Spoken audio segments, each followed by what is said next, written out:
Ladies and gentlemen, welcome to The Point with me, Aaron, and today I'm going to be showing you how to double your ore yield, basically, in Minecraft Tekkit on 1.6.4 of Minecraft.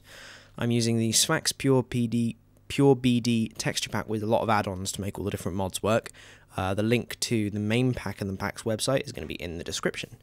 So, basically, I've set up some things here. I have Bertha over here, which is a reactor, basic small reactor, built using the Big Reactors mod that's included in Tekkit. Outputs enough power for me to run the machines I need to for this, and actually it does output quite, it outputs enough to run basic machinery, so, I've set up a power buffer here, just in case this does run out of fuel, which I don't think it's going to, so that I can still go and do it. So we're going to start having a look at how you can double your ore yield, and to do this, basically what you need is two different machines from thermal expansion, which are the pulverizer and the redstone furnace, both of which use power to do their jobs.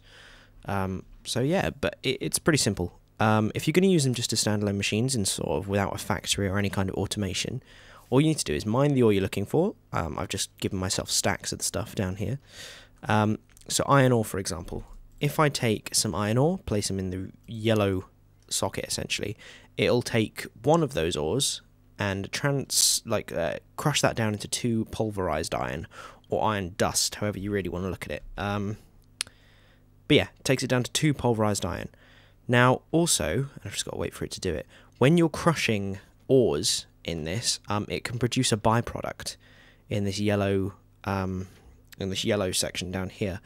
And normally, I think iron produces ferrous ore dust. There you go, pulverized ferrous metal, and that can be used in the same way the pulverized iron is.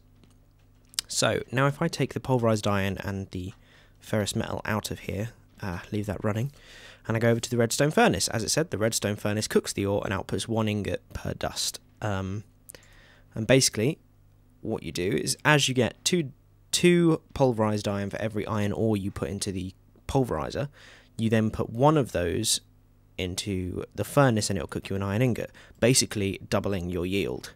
Now, this can be, it doesn't take overly long to do, but if you're like me and you're a fan of automation, it's much easier to do it another way. But you can also cook the byproducts into ferrous ingots, which are used for a fair few things, I think. I can't quite remember off the top of my head, but either way, it works with various different ores.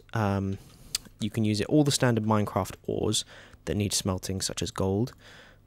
They all work. They can be pulverized and cooked, as well as some modded ores. Oops, see, pulverized gold, such as yellowite from the Big Reactors, the power that you need. That can be put into the pulverizer, and it works in exactly the same way. I think there's a lot of compatibility with the mods in Tekkit, and that's why it's always good to use mod packs. But they cook exactly the same way. You get 2 ingots per dust or pulverized ore. So yeah, that's the basic machinery. Now, this is a very basic automated setup. So what you would normally do, you're coming along, you've just been mining, you go in here and you just dump everything in. So let's dump some gold and half my yellowite in there. Okay, so that's all in there, nice and sorted. It does its thing. Now, I think to myself, okay, so I flick a switch, and that obviously pumps my redstone engine. The only reason I'm using these pipes is because you can see clearer. Item ducts from thermal expansion work just as well. And as you can see, it's starting to pump the iron ore into the pulverizer, which is then punching it all down into nothing by the looks of it, but that's because this pipe is automatically extracting it. Just a small note, when you're using pipes, for Buildcraft pipes like these are, extracting from a chest requires an engine, because the chest isn't powered. Oh, God. Oh, what's going on? But extracting from a machine, because they are powered, they automatically eject. And as you can see there, the pulverizer can only accept 1 ore at a time, so when it started pulling out the gold ore, it decided to chuck them out the side, which is just wonderful.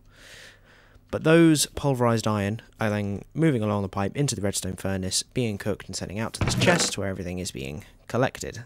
And this can be done with anything. If you set up a system correctly, you can have ores be placed in, so as iron runs out, you can place in gold or whatever. You can create a prioritizing system, and that will cook it all for you. Now, to automate completely, including the byproduct, you need to create something a little like this. It's still a very simple version of the machinery.